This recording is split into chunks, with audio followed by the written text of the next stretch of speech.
अगर आप प्राइवेट कंपनियों के एईपीएस संचालक हैं किसी भी कंपनी के, तो आप पिछले 8 से 9 दिनों से परेशान हैं कि स्टेट बैंक ऑफ इंडिया का पैसा नहीं विड्रॉल हो रहा। मैंने और मेरे जैसे बहुत सारे हमारे यूट्यूबर मित्रों ने लगातार अपने अपने सोर्स से जो इन्फॉर्मेशन मिली है उसके अकॉर्डिंग आपको सफिशिएंट और सही जानकारी दी है। जितने भी यूट्यूबरों को मैंने भी देखा है उन्होंने भी लगभग सही जानकारी आपको दी है। उसके बाद भी बहुत सारे कमेंट लगातार आ रहे हैं, इसलिए मैं टोटल इसमें 3 पॉइंट पे बात करूंगा। आपसे निवेदन है कि वीडियो को आप पूरा सुनिएगा, समझिएगा, फिर उसके बाद आप कमेंट करिएगा। बहुत सारे लोग बोलते हैं कि आप अधूरी जानकारी बता रहे हैं। देखिए, हमारा उद्देश्य केवल हमारे जो एईपीएस संचालक भाई हैं उनकी मदद करना है, उनको सही जानकारी देना है, क्योंकि आप अगर एईपीएस संचालक हैं तो आप जानते हैं कि पिछले 8-10 दिन में आपकी इनकम कितनी ज्यादा गिर गई है। कई का तो घर ही केवल एईपीएस और एसबीआई के विड्रॉल से ही चल रहा था, क्योंकि उनके क्षेत्र में एसबीआई बैंक के ग्राहक ज्यादा थे। तो इसलिए पूरी बात को शांति से आप सुनिएगा, समझिएगा और उसके बाद आप कमेंट करिएगा। कमेंट करना आपका राइट है, आप बिल्कुल कर सकते हैं अगर आप उसमें सहमत नहीं हैं।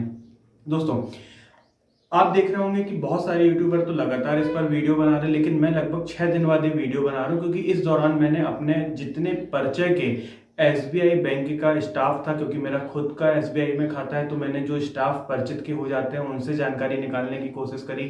जो हमारे एसबीआई कियोस्क के संचालक थे उनसे बात करी, और जो हम अलग अलग कंपनियों का सुपर डिस्ट्रीब्यूटर हूँ और वहाँ पर कंपनियों के माध्यम से जो जानकारी मिली, प्लस जो हमारे रिटेलर भाई हैं अलग अलग पोर्टल यूज कर रहे हैं उनके माध्यम से हमने कॉम्बिनेशन एक लिया, अलग अलग तरीके का फीडबैक लिया कि वो भी अनुभव बताएं कि ऐसा नहीं कि मैंने बोला कि मोबाइल नंबर लिंक नहीं है इसलिए पैसा नहीं निकल रहा। तो ओवरऑल जो जानकारी समझ में आई, जो इन्फॉर्मेशन सारी जगहों से मिली, उसका सार 3 पॉइंट में मैं आपको इस वीडियो में बताऊंगा, इसलिए आप इस बात को पूरा सुनिएगा। वो 3 पॉइंट बताने के पहले मैं आपको एक पॉइंट एक्स्ट्रा अलग से बता रहा हूं, जिसका कोई अभी आधिकारिक जानकारी नहीं है, मतलब कोई सर्कुलर नहीं आया, लेकिन इसमें लगातार जो एईपीएस के माध्यम से फ्रॉड हो रहा है उसमें आपने सुना होगा, देखा होगा कि कई जगह पर आपके फिंगरप्रिंट का क्लोन सिलिकॉन के माध्यम से बना लिया जाता है। अलग अलग जगह से उनको डेटा मिल रहा है, उस पर अभी हम चर्चा नहीं कर रहे हैं। तो सिलिकॉन का जब फिंगरप्रिंट बना लेते हैं और उसके बाद वो किसी भी बैंक अकाउंट से पैसा विड्रॉल कर लेते हैं, तो इस चीज को रोकने के लिए, मतलब इसमें हुआ क्या कि बैंक एईपीएस का कॉन्सेप्ट क्यों लाए थे कि कस्टमर के अंगूठे से, मतलब जब कस्टमर परमिशन देगा तभी उसका नॉर्मली अंगूठा लगेगा, उसकी सहमति से अंगूठा लगेगा, तभी वो पैसा विड्रॉल होगा। उस समय तक बैंकों ने भी नहीं सोचा था कि सिलिकॉन के माध्यम से ऐसा पैसा निकल सकता है। इसमें एनपीसीआई और जो डिवाइस बनाने वाली कंपनियां हैं इन्होंने भी अपने सॉफ्टवेयर में सुधार किया, और आपने देखा होगा कि बहुत सारे मॉडल की जैसे E1 E2 ये डिवाइसेस बंद भी की गई थी, क्योंकि ये सिलिकॉन वाले फिंगरप्रिंट या फेक फिंगरप्रिंट जो है उनको डिटेक्ट नहीं कर पाते थे। लेकिन उसके बाद भी एक एक स्टेप जैसे जैसे एनपीसीआई, आरबीआई और बैंक आगे बढ़ते हैं, तो जो फ्रॉड करने वाले हैं वो उनसे 2 कदम आगे बढ़ जाते हैं। तो यहाँ पर हमारी जो जानकारी प्राप्त हुई है कि इसमें आगे एनपीसीआई अपने सर्वर में ये अपडेट ला सकता है कि जब हम किसी का एईपीएस या आधार पे के माध्यम से पैसा विड्रॉल करेंगे तो यहाँ पर डबल ऑथेंटिकेशन सिस्टम लागू होगा, जिसमें उसका फिंगरप्रिंट भी लगेगा और साथ में ओटीपी भी आएगा। ये मैं बता रहा हूँ कि सिर्फ इन्फॉर्मेशन आई है, इसका कोई सर्कुलर अभी हमारे पास नहीं आया कि साल भर में होगा, 2 साल में होगा या आगे जैसा भी होगा। तो इसके लिए जरूरी है कि कस्टमर के बैंक अकाउंट में उनका मोबाइल नंबर जुड़ा होना चाहिए, लेकिन इसमें समय लग सकता है इस प्रक्रिया को आने के लिए।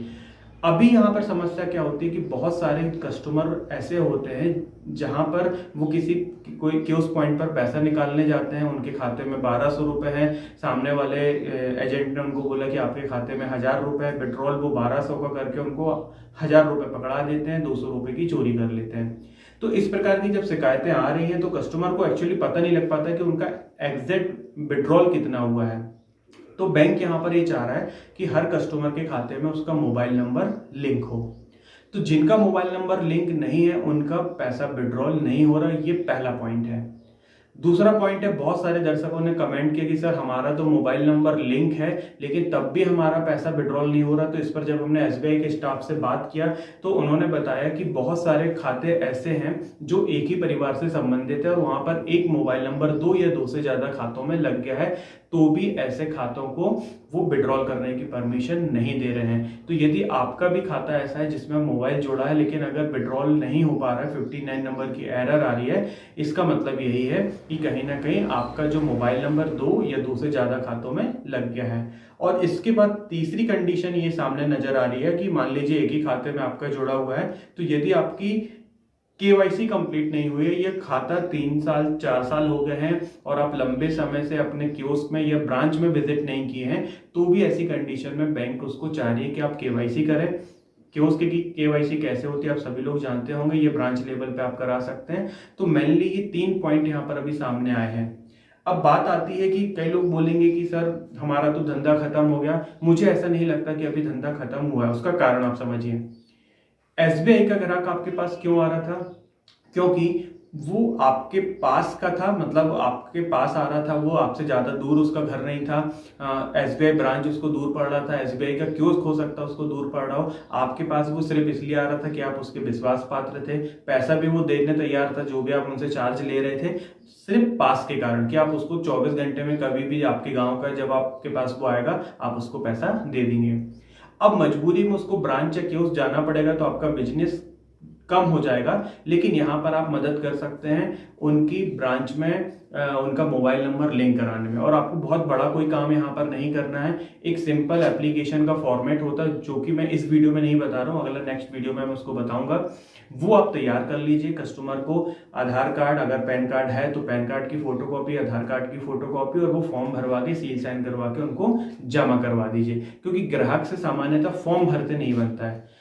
ऐसा सलाह मैंने अपने पिछले वीडियो में भी दिया था, तो वहां पर लोगों ने बोला था कि सर हमारे पास इतना टाइम नहीं है कि हम ये फालतू काम करें। कमेंट देख के तो बहुत गुस्सा आया था, लेकिन बात है कि आप व्यक्ति से कमाना चाह रहे हो, 100 200 400 रुपए पर डे आप एईपीएस से कमाना चाह रहे हो, लेकिन एक फॉर्म भरने में 2 मिनट लगेगा और वो 2 मिनट आपके लाइफ टाइम आपको कमा के देंगे, क्योंकि उस व्यक्ति का अगर मोबाइल नंबर जुड़ जाता है, विड्रॉल आपके पॉइंट से चालू हो जाता है, तो आप सोचिए आप उससे कितना कमाएंगे। लेकिन आपको फॉर्म भरने में दिक्कत हो रही थी, तो मैं केवल आपको राय दिखा सकता हूँ, सलाह दे सकता हूँ, करना नहीं करना आपके ऊपर है।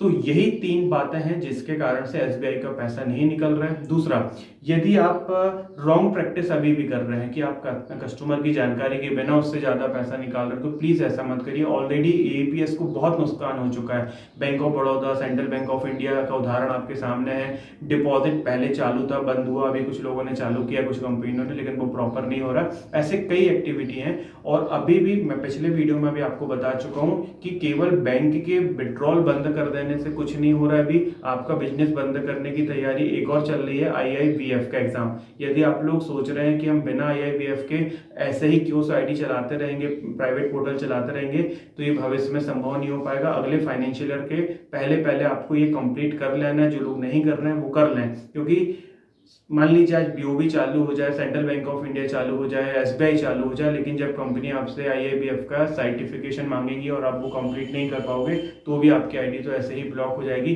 तब आपका पूरा का पूरा पैसा धारा का धारा रह जाएगा, कहीं से भी आप नहीं कमा पाएंगे।